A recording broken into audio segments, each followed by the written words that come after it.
Alright, so this is a suggestion from Patreon. The name of the video is 5 Reasons You Shouldn't Mess with the USA. Alright, let's go ahead and jump into this, guys. Listen, if you are new here, please like and subscribe. The more that you like this content, the more that I know that you specifically would like to see more of this specific type of content, okay? Let's go ahead and just jump into this immediately, guys. Go ahead and check this out. If I was not an American, I probably wouldn't want to mess with America at all, actually, because... have you seen? Well, we'll see what they talk about, guys. Let's go ahead and check it out. Let's check it out. The collapse of the Soviet Union in the early 90s left the United States as the sole superpower in the world, and it's never looked back. In all aspects of the world, the United States is indeed a superpower, especially when it comes to its military might, which is unsurpassable in its strength, technological superiority. Yeah, I had to see where they were going, and yeah, so exactly. I wouldn't want to mess with the United States of America in this instance at all. Definitely not, guys. Let's go. Operational capabilities and power projection across the globe. In this video, we'll take a look at the 5 top reasons why you wouldn't want to go against the US military establishment. No. The United States Air Force is Don't do that. the strongest in the world. Right. Not only in the number of operational aircraft, but also in technological superiority. The country currently operates a total of over 15,000 military aircraft, combining all the branches of the military service, including the US Navy, US Army, Coast Guard, and the US Marines. As of 2017, the US Air Force alone has a fleet of over 5,300 aircraft, 406 intercontinental ballistic missiles, 406. and 170 military satellites. All right, listen, that 460 of the ICB, of the IBMs, right? That's more for, honestly, everything else seems to be for show, I would say. But like the 406 number is basically like, don't try us. That's basically what that is. It's like, listen, are you sure you want to do this? Are you sure? That's basically that's the bully move right there, bro. All right. 6 intercontinental ballistic missiles and 170 military satellites, greater than any other country in the world. The USA has the largest number of stealth aircraft designed to be silent killers and untrackable by the radar defense systems Those of planes most are countries in the absolutely world. beautiful, guys. Some of these stealth aircraft include air superiority fighters, such as the F-22 Raptor and the F-35 Joint Strike Fighter, heavy bombers, such as the B-2 Spirit. In fact, the United States pioneered this technology in the 1980s with the introduction of the F-117 Nighthawk stealth attack aircraft. Stealth aircraft are designed to avoid detection using a variety of technologies that reduce radar reflection from ground, sea, or air-based radar antennas, thereby reducing its radar cross-section, or RCS. This revolutionary technology allows a 5th-generation aircraft such as the invisible to radars, kinda. The little bit of technology that was created there. Basically, if they fly high enough, they cannot be really seen. RCS. This revolutionary technology allows a 5th-generation aircraft, such as the F-22 Raptor, with a max takeoff weight of 83,500 pounds, to have a radar cross-section of just 0.0001 meters squared, about the size of a bumblebee. What's more insane is that the massive B-2 bomber also has the same radar cross-section as the F-22 Raptor. Thus, it becomes extremely difficult to track stealth aircraft. Can you imagine sleeping in your bed? Bro, listen, you see this again, this is right here the reason why you generally, you shouldn't partake in any type of squabbles. Even if the enemy spots them on their radar scope. But I think it's up to us to kind of be the better people, honestly. We know we have this shit. We know we do, right? You know it. I know it, right? They know it. But, we just need to be, we shouldn't take over places, right? Just be happy with what we have. I don't know. Let's go. It's a whole other story to successfully track them and register a missile kill.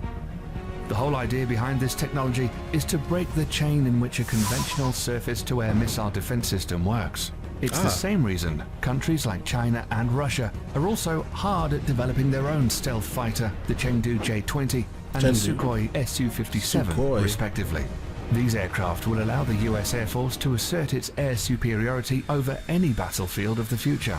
And we all know that control of these skies is the biggest decider in any war. Generally, yeah. The next reason why any country going to war with the US military should think twice is because of the strength of the US Navy and its dominance over the world's ocean, especially the Navy's supercarriers. The US Navy currently operates 11 nuclear-powered Nimitz-class supercarriers, which is the largest aircraft carrier fleet in the world. Hold on, guys. How many? Nuclear-powered Nimitz-class supercarriers, which is the largest aircraft carrier fleet in the world. The only navy that can come close in terms of technological advancement is probably the Royal Navy of the United Kingdom, but they only have 2 operational carriers. The Nimitz class of carriers has a displacement of over only comes close to America has 9 more. 100,000 tons and can carry a complement of up to 70 aircraft.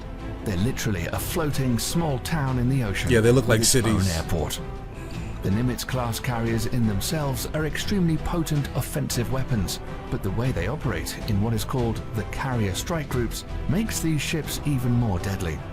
A carrier seldom deploys alone. There are always a fleet of surface and underwater assets surrounding them and forming a strike group. These include guided missile cruisers, a destroyer squadron, attack submarines, and other support vessels. Oh my God! Together, they project the power of the carrier and at the center of the group forward towards the enemy. While the carrier is carrying out its offensive role with the use of its air wing, the other ships are responsible to protect its flanks against any enemy attack. This combination of offensive and defensive strategy makes the US carrier strike group almost impenetrable. The United States Navy maintains 9 such carrier strike groups, 8 of which are based in the United States, and 1 that's forward deployed to Japan. For over 50 years, this has been the principal element of US power protection, and the Nimitz class of supercarriers are at the center of it all. Despite this, the US is currently in the process of developing a new class of carriers called the Gerald R. Ford class, intended to replace the Nimitz class ships. This new supercarrier will be even more technologically advanced and is expected to continue US dominance of the oceans well into the late 21st century. The third reason why you shouldn't fight the US military is their massive stockpile of nuclear and conventional intercontinental ballistic missiles, or ICBMs. The ICBM plays the role of the land leg in the US nuclear triad, along with the Trident submarine-launched ballistic missile, SLBM, and nuclear warheads carried on long-range strategic bombers. ICBMs are launched from ground-based missile silos, achieving high suborbital spaceflight, approximately 1,000 miles above the surface of the Earth.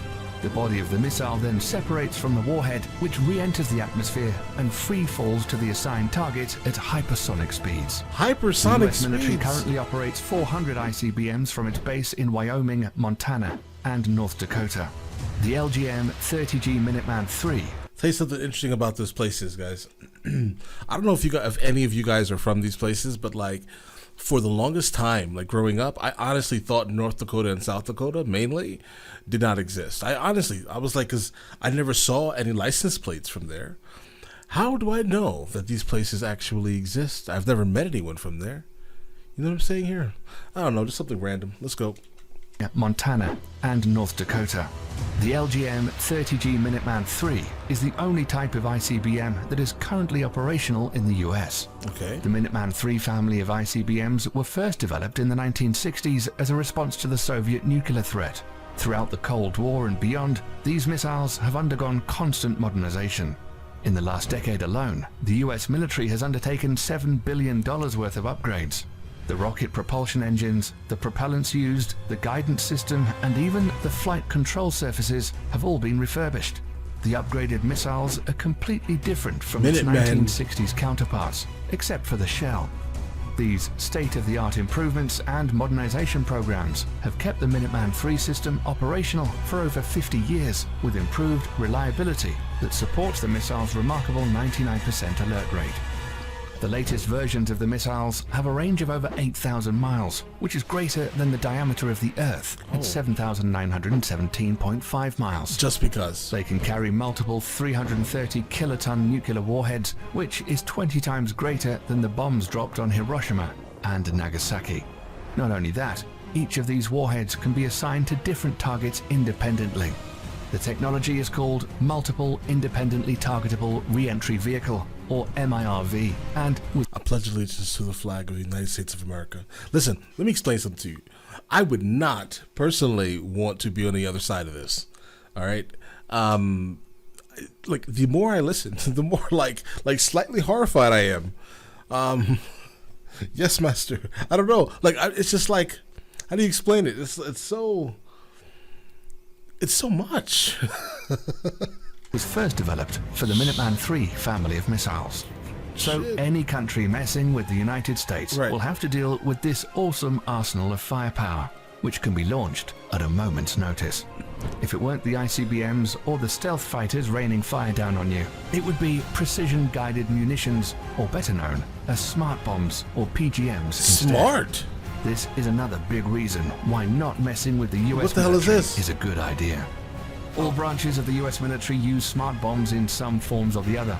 These weapon systems are designed to be precise and hit a specific target with maximum efficiency. These bombs are so effective that during the first Gulf War, PGMs comprised only 9% of weapons fired, but accounted for 75% of all successful hits. Since then, for the US military at least, the days of normal artillery shells and unguided bombs are long gone. Nowadays, the military uses PGMs from air, ground, and sea. Precision-guided munitions come in various forms and use different kinds of technologies to achieve precise hits. A large majority of PGMs use the Global Positioning System, or GPS, of satellites to guide their trajectory to target. However, sometimes this becomes a problem, as GPS coverage is not always reliably available everywhere across the globe, or bad weather conditions can hinder operations. Thus, the Office of Naval Research, the Naval Surface Warfare Center, and the Army Research Laboratory have all coordinated to develop the first ever artillery-fired smart munition that will not use GPS guidance. The project is known as Moving Target Artillery Round, or MTAR for short. The MTAR shell can be guided onto stationary as well as moving targets in both land and sea, using a combination of guidance technology. The best part is that these shells can be fired from the existing M777A2 155mm towed howitzer and the M109A7 Paladin integrated management self-propelled 155mm artillery systems already in use by the US military. The shells will also feature an extended range of 40 to 60 miles using rocket boosters to propel them. Once finished, it will afford the US military another potent weapon system that outclasses others around the world.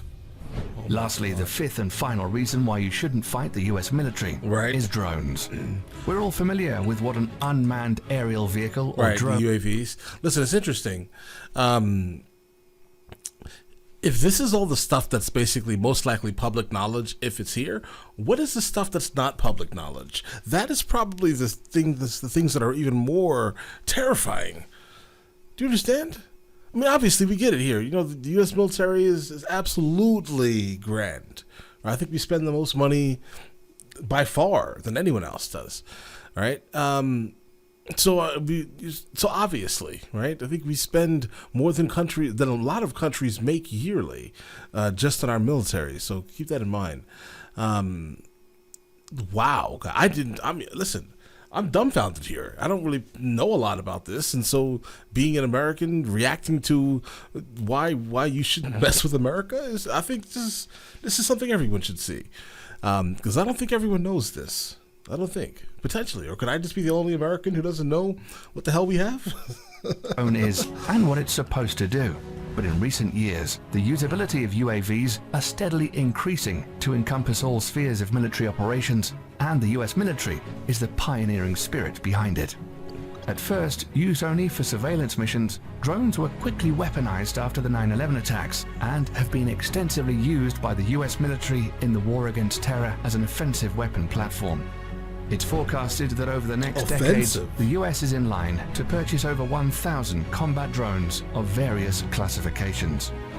Some of them, like the Lockheed Martin RQ-170 Sentinel and the Boeing MQ-25 Stingray, are already in the final stages of development, and once finished, will provide the US military with state-of-the-art platforms capable of multi-role operations, ranging from attack missions to aerial refueling.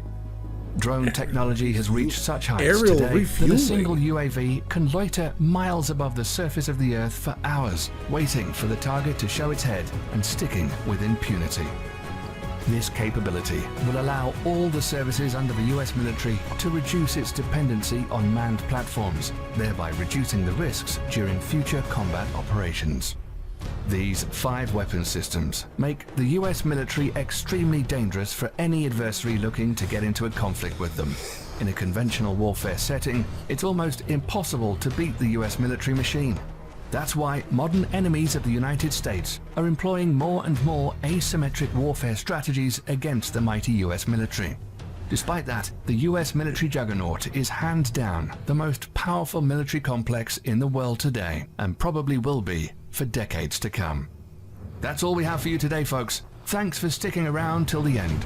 If you like the video and want to stay up to date on cool military stuff like this, then click the subscribe button and also click the notification bell, and you'll be the first to know the next time we release a video. Thanks. Okay. Wow. Yeah. 5 reasons you shouldn't mess with the US. Yeah, of course. I mean, okay. I learned a lot today, guys. I learned that we are more powerful than I thought we were. I think, you know, I mean, obviously I know that. Well, you know, we are a powerhouse on this planet, right? There's no question there. I don't think anyone would really question that. You know, the thing about it is I've lived all around the world, so like I can see what some people perceive of America, right?